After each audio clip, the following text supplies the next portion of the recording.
Tanzania. Once known for peace, now whispers of fear echo louder each day. Abductions, censorship, worship under siege. In the middle of it all, a voice rises. A voice not just of religion, but of reason. Na mada yangu ni utekaji katika nchi. Kupotea kwa watu katika nchi yetu ambako kumezidi sana. Hapata kuwa na ibada kwenye makanisa yetu yote. Tanzania si mahala salama. Mtu unaweza kuchukuliwa kwenye hoteli na ukatupwa. Askofu Gwajima, kwa kifupi sana atoe shukrani kwa niaba yetu sote. Meet Dr. Josephat Gwajima, a man of many titles and even more responsibility.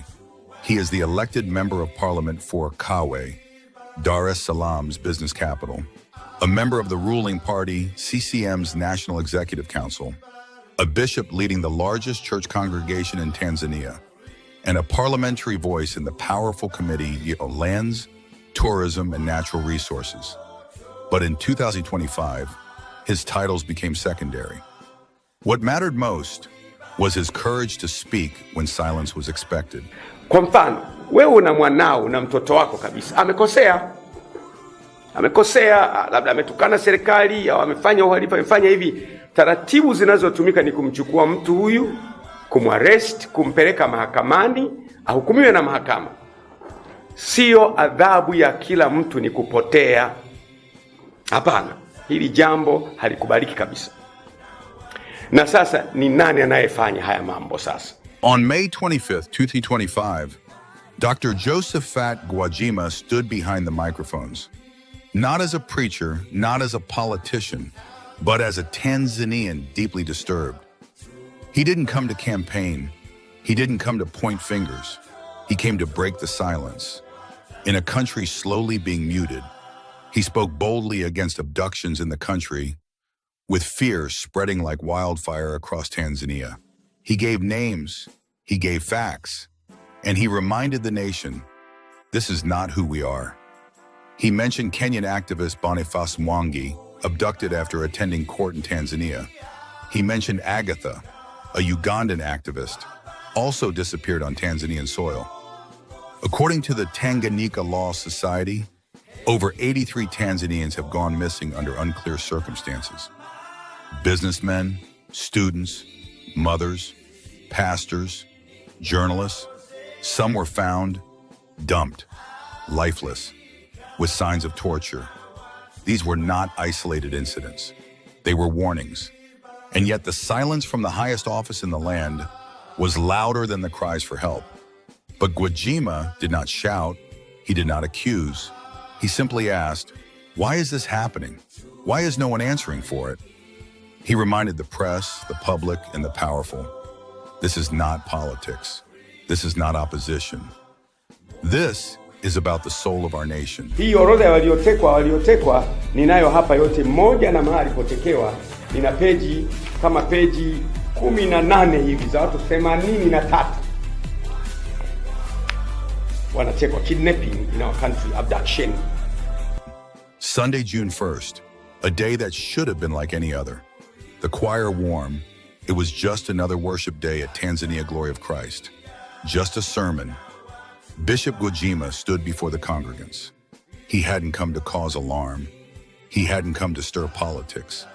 He came, as always, to serve, to preach salvation, and to explain pain. He wasn't there as a politician, nor as a critic, but as empathetical and also emphasized about the current state of ongoing abductions, missing people, and killings. He spoke of the fear, of the silence, of the shame. He reminded his congregation and clarified why he held that press conference. Not for politics, but for peace. There was no fire in his words, only compassion. A man of faith calling for light in a time of darkness. No blame, no outrage, just a plea to pray. Pray for the abducted, pray for Tanzania. There were no calls to riot, no whispers of revolt, only one call to stand firm in faith. It is in this time we refuse abductions in our country, disappearances in our country. We will never take abductions and disappearances in a country, Tanzania, as a normal matter. We refuse to do it. And I, as a Tanzanian, will never swallow that people are abducted and everybody's silence. Silence means granting access to evil. And as the service ended, many thought that would be the end of it. But it wasn't. Outside the church, a different sermon was being written. One not of peace, but of power. June 2nd, 2025.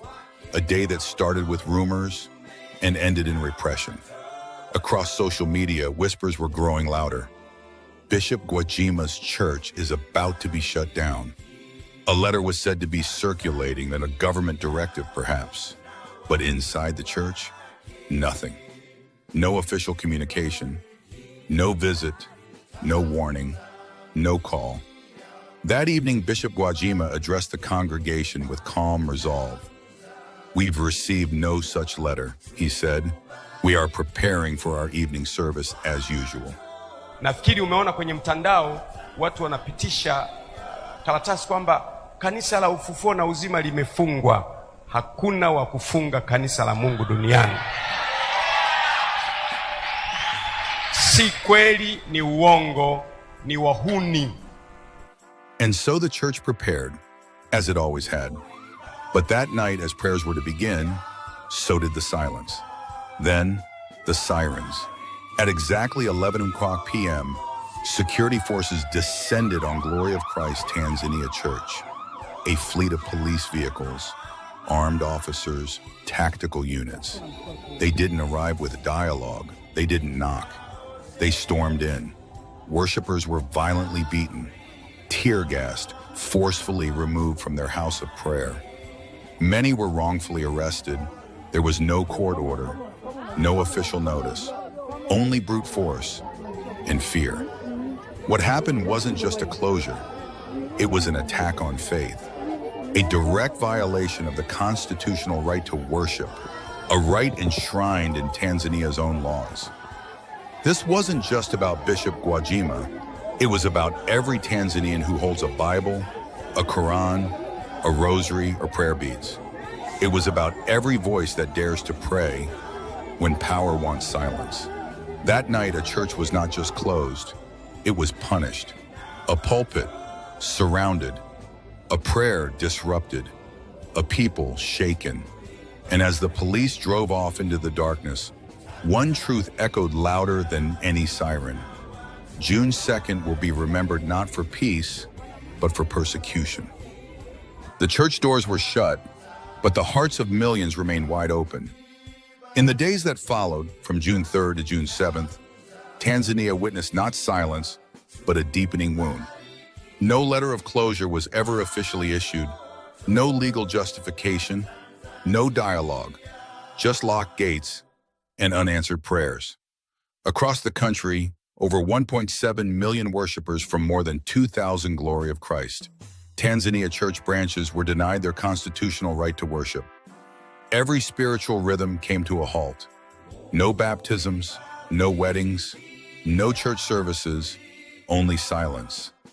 Sunday, June 7th, a day meant for joy and worship, came and went without a single hymn, a single prayer.